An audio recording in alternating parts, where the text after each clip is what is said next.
Nadie ganará más que el presidente en México. El aumento anunciado de salarios a la burocracia. Sé bienvenido a tu canal Megóforo. Iniciamos, amigos. Buenos días. Les diré que atrás quedaron, ya en el recuerdo, las tan difundidas y celebradas palabras del otrora candidato y nuestro actual presidente, cuando él decía en cada acto público, como una de sus promesas enarboladas de campaña, y decía también que se cumpliría, es decir, su promesa era que nadie ganaría más que el presidente. Una vez que entró en funciones, se estableció un salario de 104,000 pesos mensuales. Algo anunciado que era bueno y se esperaba pudiese verse en la realidad. Aclaro también que la labor de un trabajador que de verdad realice su función con respeto a las personas a las que atiende y a su país es muy encomiable. La labor burocrática se hace necesaria para el funcionamiento y la gestión nacional, para que pueda funcionar el aparato público. Si eso se realiza de la mejor de las formas y con una eficiencia mínima, es digno de aplauso. Pero lamentablemente en el 90% de los casos, los trabajadores burocráticos no actúan de la mejor manera ni se desempeñan como debería de ser. Es decir, lamentablemente no ocurre así en el 90% de los casos. Te diré que en junio de 2019, el secretario de Hacienda anunció un jugoso aumento a los salarios de la burocracia mexicana. Esto, lógicamente, después de 6 meses de despidos y recortes a la nómina de dichos trabajadores burocráticos, lo que es a todas luces ineficiente. ¿Y por qué es ineficiente? Pues te diré que es ineficiente y falta aún despedir a más personas porque la mayor parte del gasto que ejerce el gobierno federal, lo que gasta el gobierno de la totalidad, el 40%, 40 pesos de cada 100 pesos que gasta el gobierno, lo gasta en pagar salarios. El gasto de salarios de los trabajadores de la burocracia mexicana es altísimo, uno de los más altos del mundo en proporción al gasto público. Ningún país de Europa o Canadá y Estados Unidos, mucho menos Corea del Sur o Japón, del total del presupuesto que destinan para ejercer lo que va a gastar su gobierno en un año, ningún país de los que les mencioné tienen el 40% de su presupuesto destinado únicamente a salarios. Solamente México, que es uno de los más altos y caros del mundo. La burocracia mexicana no la podría pagar ningún otro país, solamente México. Así las cosas, el problema se agrava porque el otro 40% México lo destina al pago de una gigantesca deuda interna y la conocida deuda externa.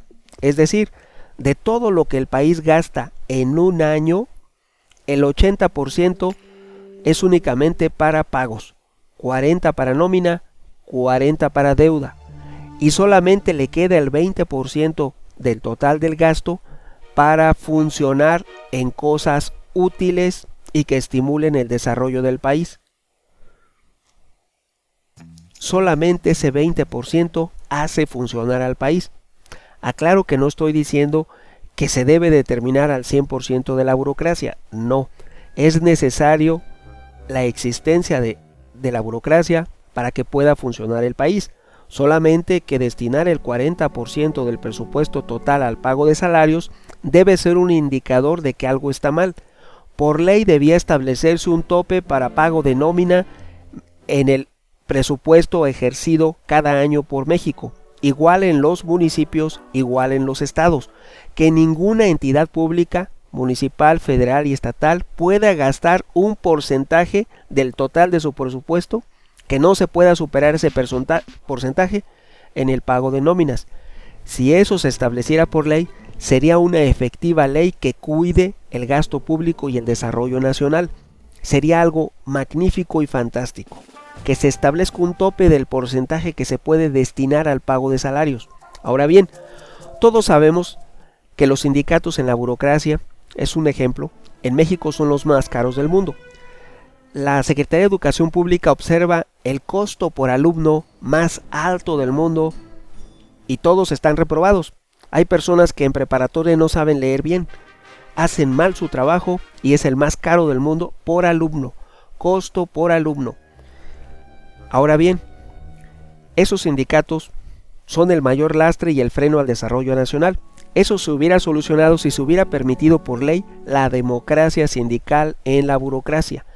Ojo, democracia, que los trabajadores puedan elegir libremente a sus líderes y su funcionamiento, una libre democracia, y que por ley se establezca que las democracias sindicales, cuando haya una elección de un sindicato, sea el INE, el Instituto Nacional Electoral, quien realice esa elección, que no la hagan ellos. Si la siguen haciendo ellos, lo van a hacer mal.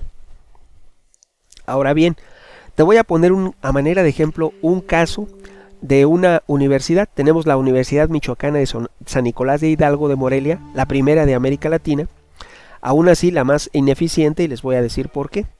Esta universidad se la pasa diciendo que no le alcanza el dinero, que no tiene dinero, y se la pasa a su rector pidiéndole dinero al gobernador y al gobierno federal. Todo el tiempo no les alcanza y piden dinero.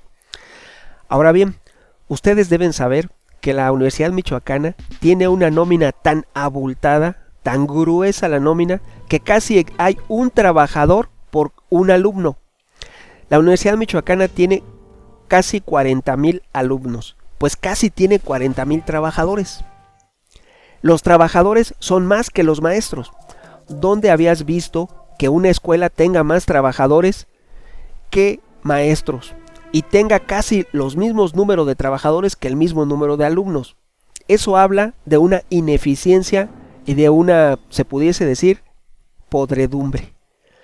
No puede haber presupuesto que alcance. Este es un claro ejemplo de una entidad pública, la Universidad Michoacana de San Nicolás de Hidalgo, donde está pidiendo presupuesto cada año, pide y chupa más, cuando es obvio que no puede tener el mismo número de trabajadores que el mismo número de alumnos, y no puede haber, no puede ser esa proporción tan superior al número de maestros.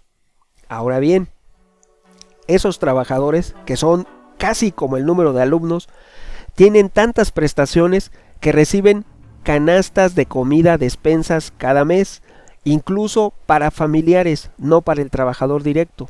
Pueden afiliar a familiares y pueden recibir prestaciones sus familiares, no el trabajador directo. Eso es lo que está mal. Incluso zapatos para sus hijos. Una cosa es que el trabajador lo reciba para él, que también está mal, porque no lo ocupa en su desempeño, y aún así lo recibe para sus hijos. También le dan ayuda de útiles para sus hijos, no para el trabajador. O sea, ¿con quién es el compromiso? ¿Con el trabajador o con toda la familia del trabajador? El compromiso debe limitarse únicamente al pago de la prestación a quien realiza el servicio. Si tú trabajas, te pagan por ello, y se debe garantizar y debes tener prestaciones mínimas aceptables, pero no onerosas, dispendiosas como es este ejemplo. Además tienen derecho, tanto el gobierno del estado de Michoacán como en este caso la Universidad Michoacana, todos los trabajadores tienen derecho a faltar y recibir el 100% de su sueldo, mínimo 8 días. Los que tienen más tiempo tienen hasta 20 días que pueden faltar. Ellos pueden faltar cuando se les dé la gana sin avisar a su jefe. ¿Por qué? Porque los sindicatos mandan en la burocracia. Tú cuando acudes a una oficina piensas que manda el director o la persona encargada o responsable. No, mandan los sindicatos y hacen lo que se les da la gana. Ahora bien, esos días económicos, desde 8 hasta 20, deberían terminar y prohibirse por ley. Nadie puede faltar de esa manera. ¿Por qué tienen derecho a faltar? ¿Por qué se concede un derecho único en el mundo?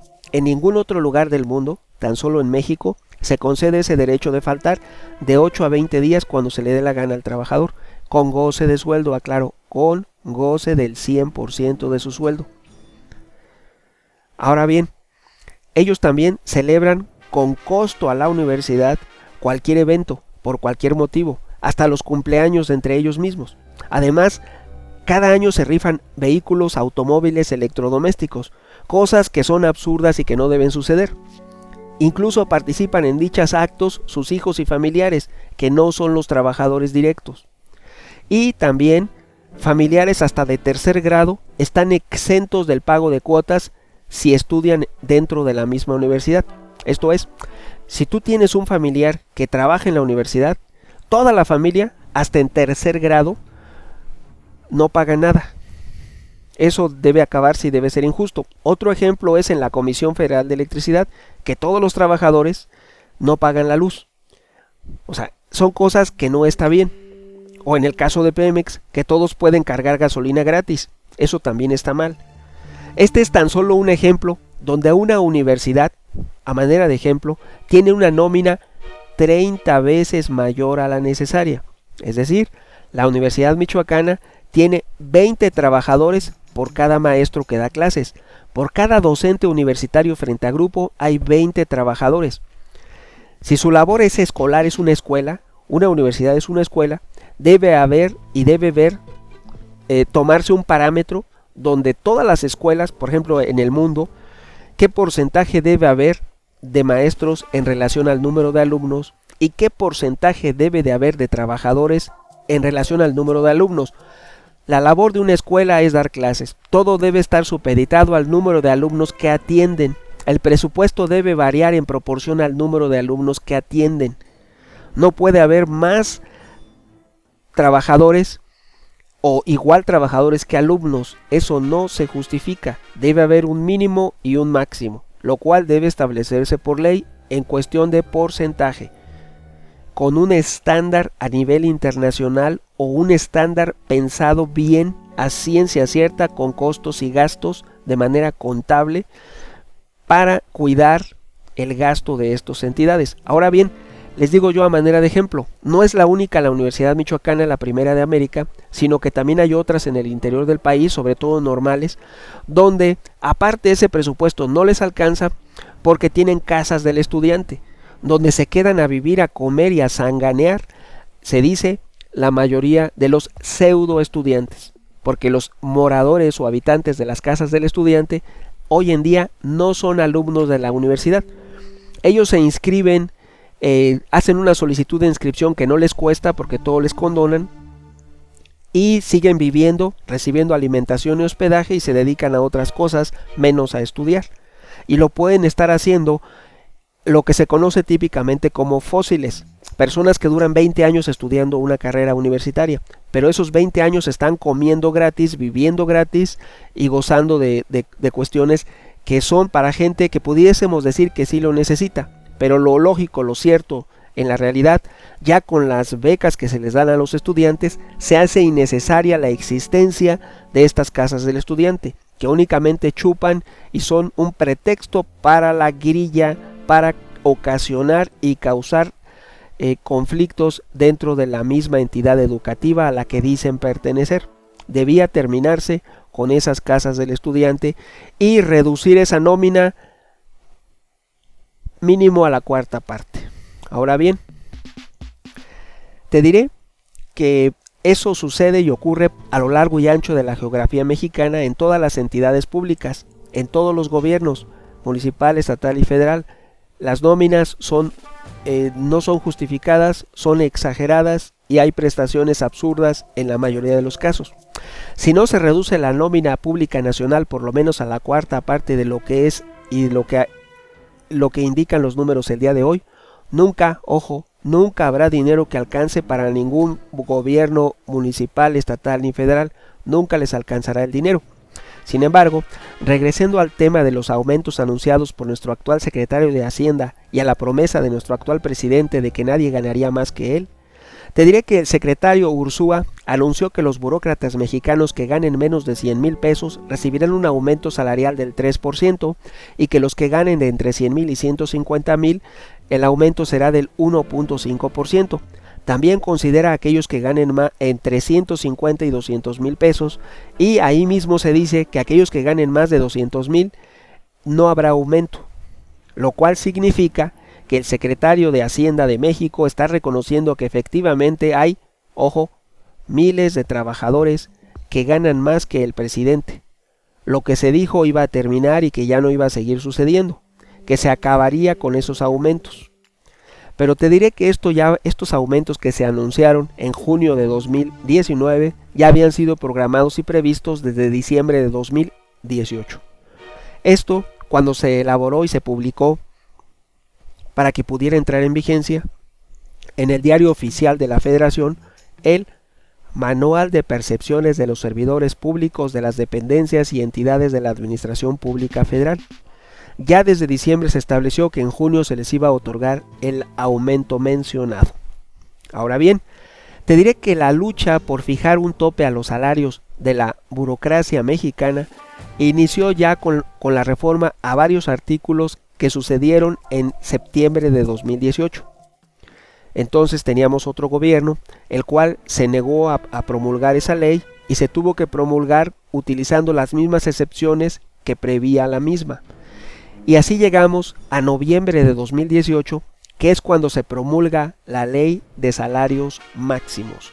Ojo, en noviembre de 2018 se promulgó la Ley de Salarios Máximos, que en síntesis te comento, establece: se crea el delito de remuneración ilícita. Hoy en día es un delito la remuneración ilícita, que se castiga con cárcel de hasta 14 años a todos aquellos servidores públicos, municipal, estatal y federal, que ganen más que el presidente de la República. Y desaparecen las pensiones de los expresidentes de la República, ya que prohíbe la entrega de pensiones o jubilaciones que estén fuera de la ley, que sean superiores al salario del presidente. De igual forma, pone límites a las compensaciones y premios económicos que se reciban de la administración pública, porque esa es otra forma de evadir el tope de remuneración. Simplemente se otorgan compensaciones, se otorgan premios económicos, como sucede muy comúnmente en la Suprema Corte, donde hay salarios de casi 500,000 pesos que siguen dándose hoy en día. No se redujo el salario de jueces, no se redujo el salario de nadie en la Suprema Corte de Justicia de la Nación. Siguen ganando más que el presidente en su mayoría, casi todos, de jueces para arriba, todos ganan más que el presidente. Y cualquier trabajador gana una cantidad que no te imaginas, unas prestaciones exorbitantes, que no se justifica por la labor que realizan y por el trato que dan a la gente. Sobre todo eso, las personas que acuden no se les trata bien, son maltratadas, y eso es lo lamentable. De igual forma, esta ley de remuneraciones máximas hace bien al poner límite a los premios económicos y a las compensaciones exageradas.